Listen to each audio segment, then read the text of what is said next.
So this does not have studs on the connecting rods. If they have studs, you want to put little pieces of rubber tubing over them because you don't want to score the inside of the wall going down here. So now if you look inside here, I've put come down close. I've put a lot of the Lucas assembly lube and rubbed it around the inside of the cylinder wall. I don't know how well that's going to show up. Anyways, okay, so now you're going to feed this down slowly so that you don't score the cylinder wall with it going back and forth. Just feed it down slowly. And get it centered with the ring compressor on here. I've got the rings compressed. Dot for the orientation goes towards the front of the engine. I stamped these pistons number 1, 2, 3, 4 when I took them out, so I know which corresponding connecting rod goes to which piston.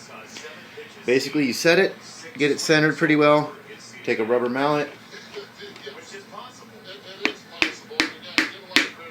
start tapping. Now you're going to get down to the point where the rings hit the top of the deck here. If you feel any resistance, stop. It means your rings are in here cockeyed, you can break a ring. You want it to get down to the point where when you look down in here, you can kind of gauge if you're inside the cylinder. You shouldn't feel a lot of resistance. It should, you can tap, but if you feel it hanging up on one side or the other, stop, because you're going to break a ring on the ridge. Okay, now I'm centered. Come on, get this screwed in there. There we go.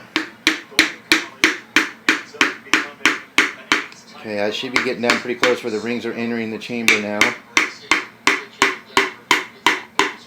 And I'm not feeling resistance, which tells me, there we go. Now I'm inside there. I didn't feel any resistance, which means my rings stayed compressed with the ring compressor. They're down below the bore now. So now I'm going to flip this really quick and show you how the bottom end is going to look. Careful doing this too, because that connecting rod can flop around. I keep the crankshaft journal down below to start with so that you don't end up scoring the crankshaft journal. So basically I lube the inside of the bearing and I lube the crankshaft. Now you can reach up, kind of straighten the connecting rod, and then turn the crankshaft to a point where it's getting close to meeting that. Then you can reach. I'll take the handle of it. Take the hammer and tap it up.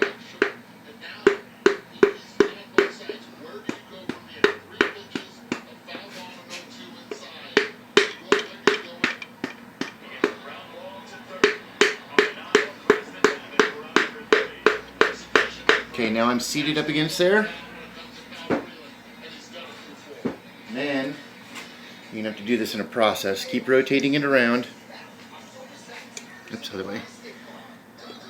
Keep rotating it around. Keep your hand on the piston until it comes back up. And you've got access to get the bottom cap on now. So I've got the bottom cap. And I've got it lubed with the Lucas. Make sure you do debris free in there.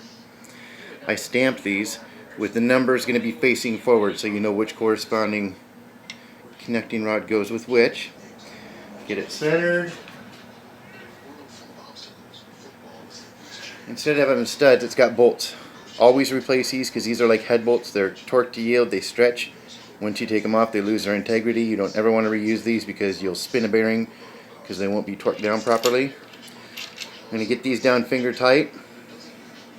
Maybe put the wrench on them and get them just so that they're snugged up. I'm not going to do the torque sequence yet. I'm going to come back and I'll do the torque sequence, and when I do the first one, I'll just basically show you one of everything because everything's just a repeat process 8 times.